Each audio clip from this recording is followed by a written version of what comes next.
পৃষ্ঠা 255 in continuation.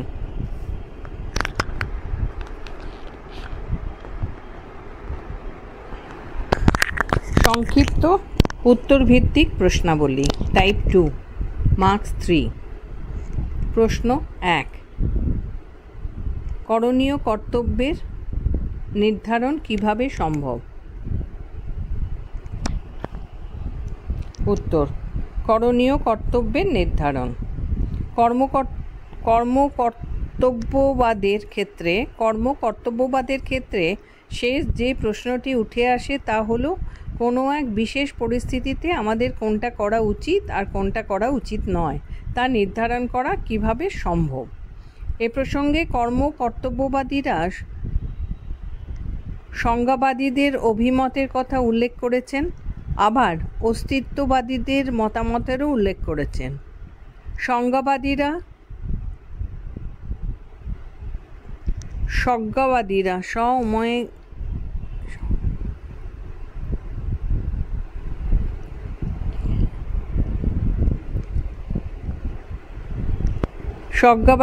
স্বজ্ঞার মাধ্যমে intuition সমস্ত কিছুকেই ব্যাখ্যা করতে চেয়েছেন। সে কারণে কর্তব্যবাদীরা দাবি করেন যে কোনো এক বিশেষ পরিস্থিতিতে স্বজ্ঞার সাহায্যে বিচারের মাধ্যমে আমাদের কোনটা করা উচিত আর কোনটা করা উচিত নয় তা নির্ধারণ করা যায়। অর্থাৎ বলা যায় যে কোনো এক বিশেষ পরিস্থিতিতে আমাদের স্বজ্ঞা তার অনুভবের মাধ্যমে করণীয় কর্তব্যের নির্দেশ দিয়ে থাকে এবং আমরা সেই নির্দেশ অনুযায়ী আমাদের করণীয় কর্তব্য ঠিক করি। আবার বলা যায় যে অস্তিত্ববাদীরা অস্তিত্বের পরিপ্রেক্ষিতেই তাদের সিদ্ধান্ত গ্রহণ করেন, অর্থাৎ কিভাবে কোনো কিছু অস্তিত্বে সহায়ক হতে পারে তা তারা নির্ণয় করেন। এরূপ সিদ্ধান্ত গ্রহণের সাহায্যেও আমরা কোনো একটি নির্দিষ্ট পরিস্থিতিতে আমাদের কী করণীয় তা নির্ণয় করতে পারি। সুতরাং বলা যায় যে স্বজ্ঞাবাদীদের স্বজ্ঞার মাধ্যমে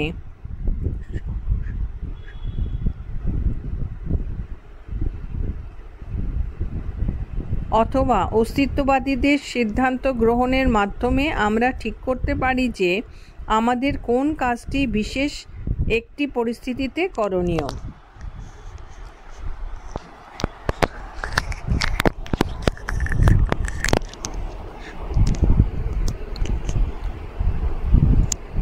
প্রশ্ন 2, বাস্তব কর্তব্য ও আপাত কর্তব্যের পরিপ্রেক্ষিতে রসের অভিমত কী? বাস্তব কর্তব্য ও আপাত কর্তব্যের পরিপ্রেক্ষিতে রসের অভিমত।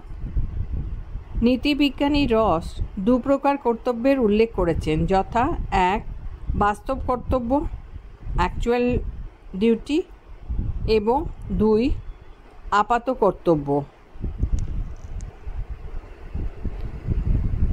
Prima ফেসি duty. বাস্তব কর্তব্য বলতে রস বুঝিয়েছেন সেই সমস্ত কর্তব্যকেই যেগুলি বাস্তবে যথোচিত রূপে গণ্য। অপরদিকে আপাত কর্তব্য বলতে বুঝিয়েছেন সেই সমস্ত কর্তব্যকে যেগুলিকে প্রথম দৃষ্টিতেই কর্তব্য বলে মনে করা হয়। রস উল্লেখ করেছেন যে এগুলিকে পারস্পরিকভাবে বিরুদ্ধ রূপে মনে করা হয়। তিনি আরও উল্লেখ করেছেন যে এমন কোনো বাস্তব কর্তব্যনীতির উল্লেখ করা যায় না যার কোনো ব্যতিক্রম নেই, কিন্তু আপাত কর্তব্যের ক্ষেত্রে ব্যতিক্রমহীন নিয়মনীতি থাকতেই পারে। সুতরাং যখন বলা যায় যে নিয়মমাত্রেই তার ব্যতিক্রম আছে, তখন সেরূপ বিষয়টি শুধু বাস্তব কর্তব্যের ক্ষেত্রেই প্রযুক্ত হতে পারে, আপাত কর্তব্যের ক্ষেত্রে নয়। প্রতিশ্রুতি রক্ষা করা উচিত, এরূপ নিয়মটি আপাত কর্তব্যের নিয়মরূপে বিবেচনা করা যায় এবং এরূপ নিয়মের পরিপ্রেক্ষিতেই বলা যায় যে প্রতিশ্রুতি দিলে তা রক্ষা করা উচিত। কিন্তু বাস্তব কর্তব্যের ক্ষেত্রে তা সম্ভব নাও হতে পারে। সুতরাং বলা যায় যে প্রতিশ্রুতি রক্ষা করা আপাত কর্তব্যরূপে গণ্য হলেও কখনোই বাস্তব কর্তব্য নয়। প্রশ্ন 3, কান্টের বয়ানগুলির সংক্ষিপ্ত ব্যাখ্যা দাও। উত্তর, কান্টের বয়ানের ব্যাখ্যা। কান্ট তার প্রথম বয়ানে সর্বজনীনতাকে নৈতিকতার আবশ্যিক বৈশিষ্ট্য রূপে উল্লেখ করতে চেয়েছেন। অর্থাৎ কোনো কর্মনীতি যদি সর্বজনীনযোগ্য রূপে গণ্য না হয় তবে তা কখনোই নৈতিক বিধিরূপে গণ্য হতে পারে না। কান্টের দ্বিতীয় বয়ানে নির্দেশ দেওয়া হয়েছে যে প্রজ্ঞাবান রেশনাল প্রত্যেক ব্যক্তিসত্তাকে উপায় হিসেবে না দেখে উদ্দেশ্য হিসেবে দেখতে হবে। তৃতীয় বয়ানে ব্যক্তির নিজেকে উদ্দেশ্য রাজ্যের একজন বিধি প্রণয়নকারী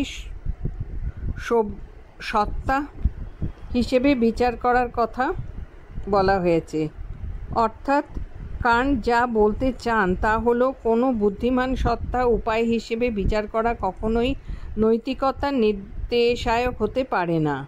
কান্ট তাই সমাজকে একটি উদ্দেশ্য রাজ্য হিসেবে কল্পনা করেছেন এবং প্রতিটি সদস্যকে বিধি প্রণয়নকারী সত্তারূপে উল্লেখ করেছেন। এই সমস্ত নিয়মকে মাথায় রেখে তবেই আমাদের কর্তব্য সম্পাদন করতে হয়। সে কারণেই কান্টের কর্তব্যবাদকে নিয়ম কর্তব্যবাদ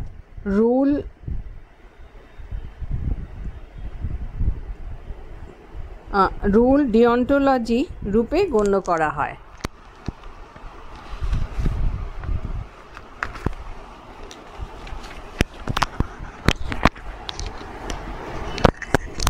পৃষ্ঠা 256।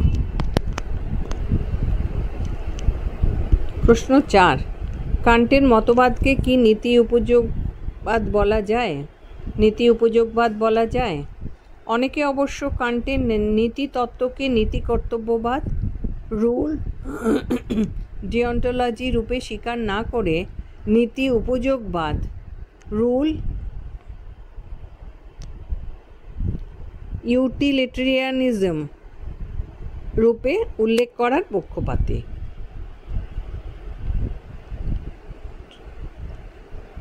কারণ কান্ট তার নৈতিক মতবাদের নিয়ম বা নীতির সার্বিকীকরণ করতে গিয়ে এক বিপজ্জনক ফলাফল বা পরিণতি লক্ষ্য করেছেন। কান্ট তার মতবাদে প্রতিশ্রুতি দানের যে দৃষ্টান্তকে উপস্থাপিত করেছেন তার সার্বিকীকরণ করতে গিয়েই এক বিপজ্জনক পরিণতি লক্ষ্য করেন। কারণ কান্ট তার নীতিতত্ত্বে যে নৈতিক নিয়মটির উল্লেখ করেছেন তা হল প্রতিশ্রুতি রক্ষা করা উচিত, কিন্তু প্রতিশ্রুতি রক্ষার বিষয়টি সবার ক্ষেত্রে সমানভাবে রক্ষিত নাও হতে পারে। অর্থাৎ কেউ কেউ হয়তো প্রতিশ্রুতি ভঙ্গও করতে পারে, কিন্তু একজন ব্যক্তির ক্ষেত্রে মিথ্যা প্রতিশ্রুতি দেওয়া সম্ভব হলেও সকল মানুষই মিথ্যা প্রতিশ্রুতি দিতে অভ্যস্ত হোক, এইরূপ সার্বিকীকরণ আদৌ সম্ভব নয়। এরূপ বিধি গঠনের উদ্যোগ শুধু আত্মঘাতী রূপেই গণ্য হয়। এরূপ উদ্যোগ প্রতিশ্রুতি দানের বিষয়টিকেই ধ্বংস করে ফেলে। এরূপ পরিণামের কথা ভেবেই নিয়মটিকে বেঠিক বলা হয়।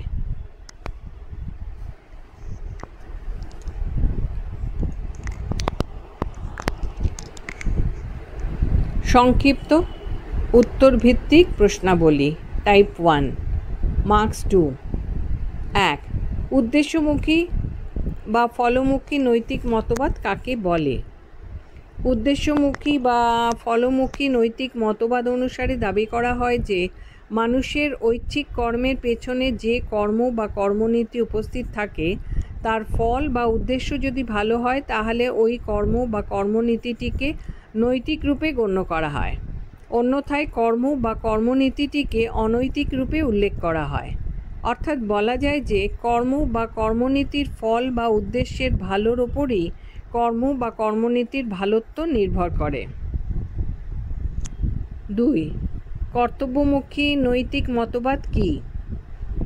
উদ্দেশ্যমুখী বা ফলমুখী নৈতিক মতবাদের একটি বিরোধী মতবাদ রূপে উঠে এসেছে কর্তব্যমুখী নৈতিক মতবাদ। কর্তব্যমুখী নৈতিক মতবাদ রূপে উল্লেখ করা হয় যে কোনো কর্ম বা কর্মনীতিকে যথোচিত বা ঠিক বলা যায় যদি এবং কেবল যদি ওই কর্ম বা কর্মনীতিটি সত্যভাবে মূল্যবান হয়। এরূপ মতবাদে তাই কোনো কর্ম বা কর্মনীতিকে তার সত্য বা নিজস্ব মূল্যের জন্যেই যথোচিত রূপে গণ্য করা হয়। 3. কর্তব্যবাদ কয় প্রকার ও কী কী? নীতিবিজ্ঞানী ফ্র্যাঙ্কেনা তার এথিক্স নামক গ্রন্থে কর্তব্যবাদের দুটি রূপের বা প্রকারের উল্লেখ করেছেন।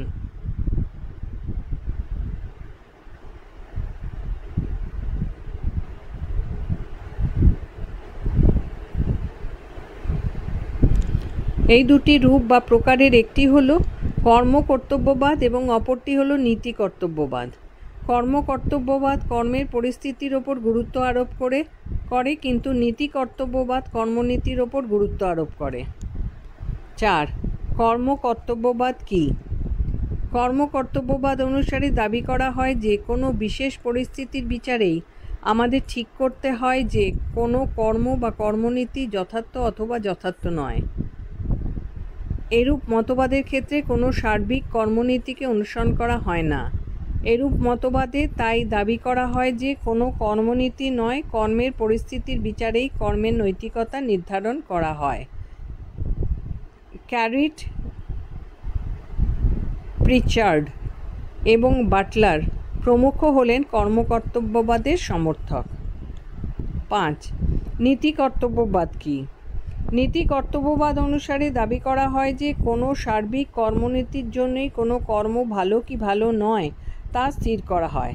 অর্থাৎ বলা যায় যে আমাদের কর্তব্যের নৈতিকতার আদর্শটি এক বা একাধিক নৈতিক নিয়ম দ্বারা গঠিত হয়। বিশেষ কোনো পরিস্থিতিতে আমাদের ঠিক কী করা উচিত তা এই সমস্ত নৈতিক নিয়ম দ্বারা নির্ধারিত হয়। Samuel Clarke, Richard Price, Thomas Reid এবং রম প্রমুখ হলেন নীতি কর্তব্যবাদের সমর্থক। 6. নীতিবিজ্ঞানী রসের মতে কর্তব্য কয় প্রকার ও কী কী? নীতিবিজ্ঞানী রসের মতে কর্তব্য হলো দুই প্রকারের: বাস্তব কর্তব্য অ্যাকচুয়াল ডিউটি এবং আপাত কর্তব্য প্রাইম ফেসি ডিউটি।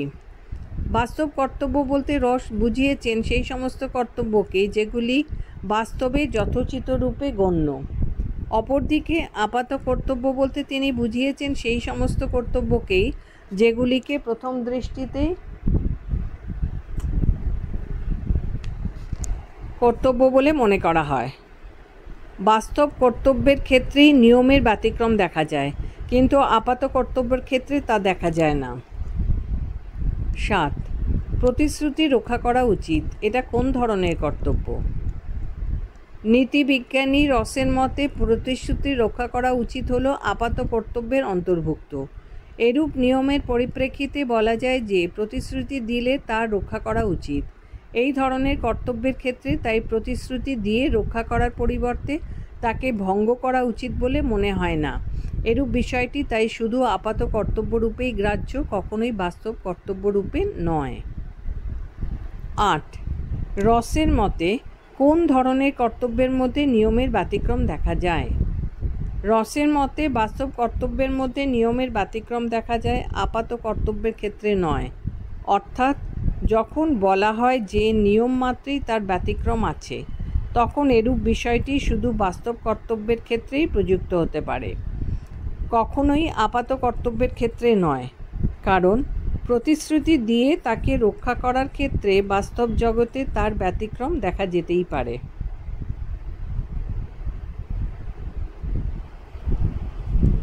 9. নীতি কর্তব্যবাদের ক্ষেত্রে অনুসৃত নিয়ম বা নীতিগুলি কি পারস্পরিকভাবে সংঘাতপূর্ণ? নীতি কর্তব্যবাদের ক্ষেত্রে অনুসৃত নিয়মগুলির মধ্যে বিরোধ ও ব্যতিক্রম থাকতেই পারে, কিন্তু তার অর্থ এই নয় যে এই সমস্ত নিয়ম পারস্পরিকভাবে সংঘাতপূর্ণ। কারণ বলা যায় যে বিরোধ ও ব্যতিক্রম থাকা সত্ত্বেও নিয়মগুলির মধ্যে এক প্রকার মৌল সাযুজ্য বিদ্যমান। নিয়মগুলির মধ্যে যদি স্তরভেদ রচনা করা যায় তাহলে আর সেগুলির মধ্যে কোনো সংঘাত থাকে না। 10. নীতি কর্তব্যবাদের বিরুদ্ধে একটি যুক্তি দাও। নীতি কর্তব্যবাদের বিরুদ্ধে একটি যুক্তি হলো নৈতিক নিয়মের অবিরোধহীনতা। এরূপ যুক্তির ভিত্তিতেই নীতিবিজ্ঞানী ফ্র্যাঙ্কেনা রসের অভিমতকে খণ্ডন করেছেন। ফ্র্যাঙ্কেনা বলেন, রস আপাত কর্তব্যগুলিকে ব্যতিক্রমহীন রূপে উল্লেখ করলেও সেগুলি কিন্তু প্রকৃতপক্ষে কখনোই ব্যতিক্রমী নয়। অনেক ক্ষেত্রেই আপাত কর্তব্যের সঙ্গে বাস্তব কর্তব্যের বিরোধ দেখা যায় এবং সেটাই প্রমাণ করে যে নৈতিক নিয়ম বা নীতিগুলি কখনোই বিরোধহীন নয়। সুতরাং সার্বিক নৈতিক নিয়ম বলে কিছু থাকতে পারে না। পৃষ্ঠা 257। 11, কর্ম কর্তব্যবাদের বিরুদ্ধে একটি অভিযোগের উল্লেখ করো। কর্ম কর্তব্যবাদীরা শুধু পরিস্থিতির বিচারের ওপরই সবিশেষ গুরুত্ব দিয়েছেন। তারা এও বলেছেন যে প্রত্যেকটি পরিস্থিতি হলো নতুন নতুন ও ভিন্ন ভিন্ন। সুতরাং নিত্য নতুন পরিস্থিতিতে আমাদের ঠিক কী করণীয় তা পরিস্থিতিই বলে দিতে পারে।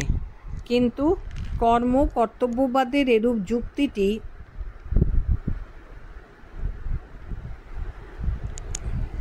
কখনোই গ্রাহ্য নয়, কারণ পরিস্থিতিগুলি ভিন্ন ভিন্ন হলেও তাদের মধ্যে এক প্রকার ঐক্য থাকেই। সুতরাং পরিস্থিতিগুলি কখনোই সম্পূর্ণভাবে স্বতন্ত্র ও বিচ্ছিন্ন হতে পারে না। 12, কান্টের কর্তব্যবাদ কি নামে পরিচিত? কান্টের কর্তব্যবাদ নীতি কর্তব্যবাদ নামে পরিচিত। কান্ট তার নৈতিক মতবাদের ক্ষেত্রে এক চরম নীতি কর্তব্যবাদের প্রতিষ্ঠা করতে চেয়েছেন। তার মতে চরম নৈতিক নিয়ম হলো এক সর্বজনীন নিঃশর্ত অনুজ্ঞা, ইউনিভার্সাল ক্যাটেগরিক্যাল ইম্পারেটিভ। এরূপ অনুজ্ঞা বা আদেশটিকে সকলেই সমানভাবে মানতে বাধ্য এবং এক্ষেত্রে কোনোরূপ ব্যতিক্রম সম্ভব নয়।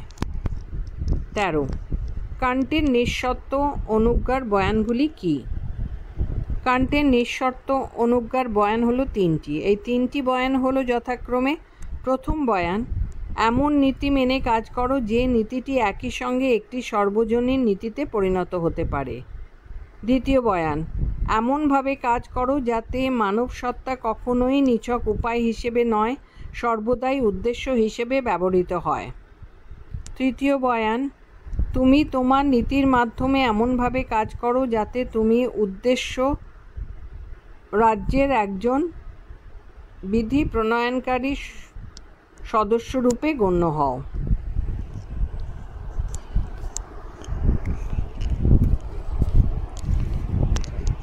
14, কান্টের নীতি কর্তব্যবাদের ব্যাখ্যায় ফ্র্যাঙ্কেনার অভিমত কী?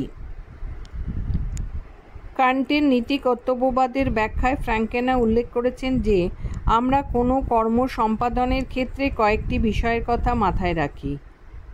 এই সমস্ত বিষয় হলো: 1, কর্মকর্তা তার ঐচ্ছিক কর্ম সম্পাদনের ক্ষেত্রে কোনো না কোনো নৈতিক নিয়মকে অনুসরণ করে। 2, যে নিয়মটি অনুসৃত হয় তা একটি সর্বজনীন নিয়ম রূপে গণ্য। 3, কর্মকর্তার কাজটি নৈতিক রূপে গণ্য হবে যদি তা ওই সার্বিক নিয়মের অন্তর্ভুক্ত হয়। প্রশ্ন 15, ফ্র্যাঙ্কেনাকে অনুসরণ করে কান্টের নীতি কর্তব্যবাদের ক্ষেত্রে কয়েকটি অসঙ্গতি উল্লেখ করো।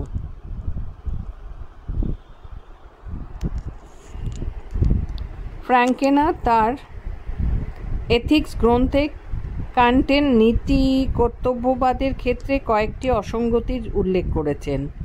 এই অসঙ্গতিগুলির অন্যতম একটি অসঙ্গতি হল কান্টের মতবাদ কর্তব্যের দ্বন্দ্বে আবর্তিত। কারণ কান্ট তার নীতি কর্তব্যবাদ তথা নিঃশর্ত অনুজ্ঞার ক্ষেত্রে একাধিক নীতির উল্লেখ করেছেন, আর কর্মনীতি যদি একাধিক হয় তাহলে তাদের মধ্যে বিরোধ অবশ্যম্ভাবী। এর ফলে কর্মকর্তা কর্তব্যের দ্বন্দ্বে আবর্তিত হন।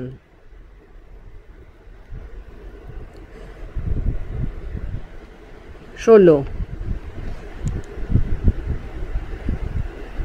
ডিঅন্টোলজি শব্দটির অর্থ কী?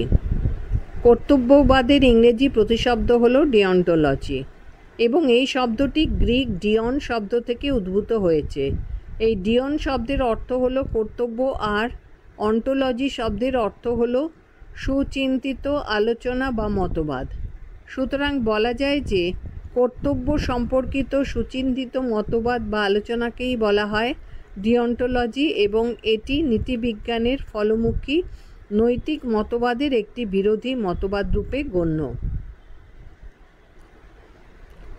17 উপযোগবাদ কী? উপযোগবাদ হলো এমনই এক নৈতিক মতবাদ যে মতবাদ অনুযায়ী উপযোগিতা ইউটিলিটির ভিত্তিতে কোনো কর্মের নৈতিক বিচার করা হয়।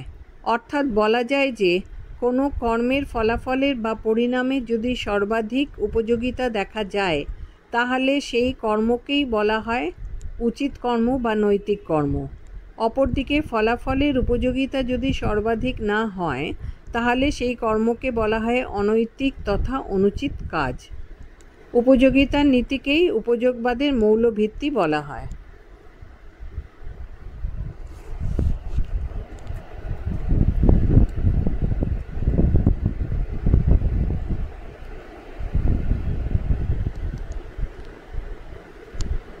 18 উপযোগবাদ মূলত কয় প্রকার ও কী কী? উপযোগবাদ হলো মূলত দুই প্রকার, কর্ম উপযোগবাদ এবং নীতি উপযোগবাদ। কর্ম উপযোগবাদ অনুযায়ী দাবি করা হয় যে পরিস্থিতির বিচারে কোনো কর্মের নৈতিকতা তথা কর্মটি ভালো কি মন্দ তা বিচার করা হয়। অপরদিকে নীতি উপযোগবাদে একটি সার্বিক নৈতিক নিয়ম বা বিধিকে সামনে রেখে পরিস্থিতি অনুযায়ী কর্ম সম্পাদনা করা হয় এবং সেই নীতি বা নিয়মের নিরিখেই কর্মের নৈতিক বিচার করা হয়। 19 কর্ম উপযোগবাদ কাকে বলে? কর্ম উপযোগবাদ অনুসারে দাবি করা হয় যে বিশেষ কোনো পরিস্থিতিতে বিশেষ কোনো কাজ ঠিক কি ঠিক নয় তা নির্ভর করে ওই কাজটির উপকারিতার ওপর, অর্থাৎ কর্মকর্তাকে দেখতে হয় যে ওই পরিস্থিতির ওই কাজটি অকল্যাণ অপেক্ষা বেশি কল্যাণ সাধন করে কি না। কর্ম উপযোগবাদে তাই ফলমুখী নৈতিকতার বিষয়টি প্রাধান্য পেয়েছে। সর্বাধিক ব্যক্তির কল্যাণ সাধনে যদি কাজটি সমর্থ হয় তাহলে কাজটি নৈতিক রূপে গণ্য হয়, আর তা না হলে কাজটি অনৈতিক রূপে গ্রাহ্য হয়। 20 নীতি উপযোগবাদ কাকে বলে? যে উপযোগবাদে একটি সার্বিক নৈতিক নিয়মকে সামনে রেখে বিশেষ কোনো পরিস্থিতিতে বিশেষ কোনো কর্ম যদি সম্পাদন করা হয় এবং ওই নীতির ভিত্তিকেই যদি কর্মটির নৈতিক বিচার করা হয় তবে তাকেই বলা হয় নীতি উপযোগবাদ। অর্থাৎ বলা হয় যে নীতি উপযোগবাদে একটি নির্দিষ্ট নীতি বা নিয়মকে সামনে রেখেই কোনো কর্মের নৈতিক বিচার করা হয়। কোনো সার্বিক নীতি ছাড়া এরূপ মতবাদে কোনো নৈতিক বিচার সম্ভব নয়। 21 নীতি উপযোগবাদের রূপ কয়টি ও কী কী? ফ্র্যাঙ্কেনা তার এথিক্স গ্রন্থে নীতি উপযোগবাদের 3টি রূপের উল্লেখ করেছেন। এই 3টি রূপ হলো যথাক্রমে 1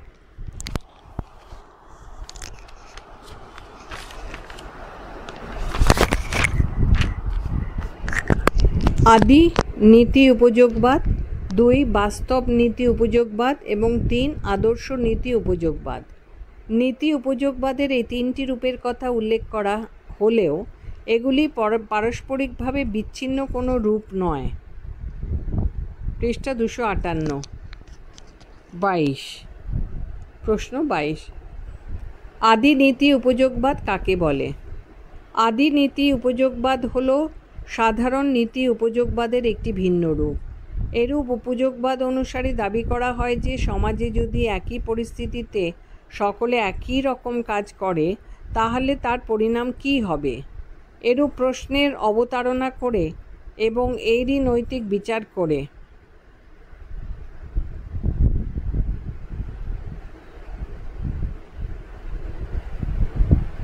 এই ধরনের উপযোগবাদ সাধারণ উপযোগবাদের একটি আকার রূপে গণ্য হওয়ায় সাধারণ উপযোগবাদের বৈশিষ্ট্যগুলি এর মধ্যে পরিলক্ষিত। 23 বাস্তব নীতি উপযোগবাদ কাকে বলে? বাস্তব নীতি উপযোগবাদের পরিপ্রেক্ষিতে উল্লেখ করা হয় যে বাস্তব জগতে প্রচলিত নৈতিক নিয়মগুলির ওপর নির্ভর করে কোনো কর্মের নৈতিক বিচার করা হয়। এরূপ উপযোগবাদের ক্ষেত্রে তাই দাবি করা হয় যে বাস্তব জগতে প্রচলিত নীতিগুলি অনুসরণ করে যদি কোনো বিশেষ পরিস্থিতিতে কৃত বিশেষ কোনো কর্মের নৈতিক বিচার করা হয় তবে তা নৈতিক রূপে তথা উচিত রূপে গণ্য হয়। বিপরীতভাবে বলা যায় এর ঠিক উল্টো বিচারটি হলো অনৈতিক। 24 আদর্শ বাস্তব নীতি উপযোগবাদ কি? আদর্শ নীতি উপযোগবাদের ক্ষেত্রে উল্লেখ করা যায় যে সমাজের আদর্শমূলক নীতিগুলিকে প্রথমে নির্ধারণ করতে হয় এবং তারপর সেগুলিকে গ্রহণ করতে হয় অথবা সেগুলির সঙ্গে সঙ্গতি রক্ষা করতে হয়। এই আদর্শমূলক নিয়মগুলিকে গ্রহণ করে অথবা সেগুলির সঙ্গে সঙ্গতি রক্ষা করে যদি কোনো বিশেষ পরিস্থিতিতে বিশেষ কর্ম সম্পাদন করা হয় তবে সেই কর্মগুলিকে বলা হয় নৈতিক কর্ম বা উচিত কর্ম। আর সেগুলিকে না গ্রহণ করে অথবা সেগুলির সঙ্গে সঙ্গতি রক্ষা না করে যদি পরিস্থিতি অনুসারে কর্মকর্তব্য সম্পাদন করা হয় তবে তা অনৈতিক রূপে গণ্য হয়। 25 বাটলার এবং রসের মতে অনৈতিক কর্মের কাছে নৈতিক কর্মের কিভাবে পরাজয় ঘটে? বাটলার এবং রসের মতে অনৈতিক কর্মের কাছে নৈতিক কর্মের পরাজয় ঘটে তখনই যখন দেখা যায় যে অনৈতিক কর্ম নৈতিক কর্ম অপেক্ষা অধিক বেশি জনের হিতসাধন করে। অর্থাৎ বলা যায় যে নৈতিকভাবে কৃতকর্ম যেমন এক্স যত সংখ্যক ব্যক্তিত্ব কল্যাণ সাধনের সমর্থ তার চেয়ে যদি অধিক সংখ্যক ব্যক্তির কল্যাণ বা হিতসাধনে কোনো অনৈতিক কর্ম তথা ওয়াই সমর্থ হয় তবে সেক্ষেত্রে ওয়াই কর্মটিকে যদি গ্রহণ করা হয় তখনই বলা যায় যে অনৈতিক কর্মের কাছে নৈতিক কর্মের পরাজয় ঘটে। 26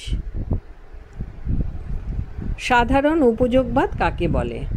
সাধারণ উপযোগবাদের বিষয়টিকে নীতিবিজ্ঞান ফ্র্যাঙ্কেনা উপযোগবাদের একটি আকার রূপে উল্লেখ করেছেন। এরূপ উপযোগবাদটি অবশ্য অনেকেই স্বীকার করেন না। ফ্র্যাঙ্কেনা দাবি করেন যে সাধারণ উপযোগবাদ একদিক থেকে কর্ম উপযোগবাদ থেকে যেমন ভিন্ন অপর দিক থেকে তেমনই আবার নীতি উপযোগবাদ থেকেও ভিন্ন। সাধারণ উপযোগবাদে সাধারণত এইরূপ প্রশ্নেরই নৈতিক বিচার করা হয় যে সকলে যদি এরূপ পরিস্থিতিতে এই ধরনের কাজই করে তাহলে কি হবে। এরূপ উপযোগবাদে তাই না থাকে বিশেষ কোনো কর্ম পরিস্থিতি অথবা বিশেষ কোনো কর্মনীতি।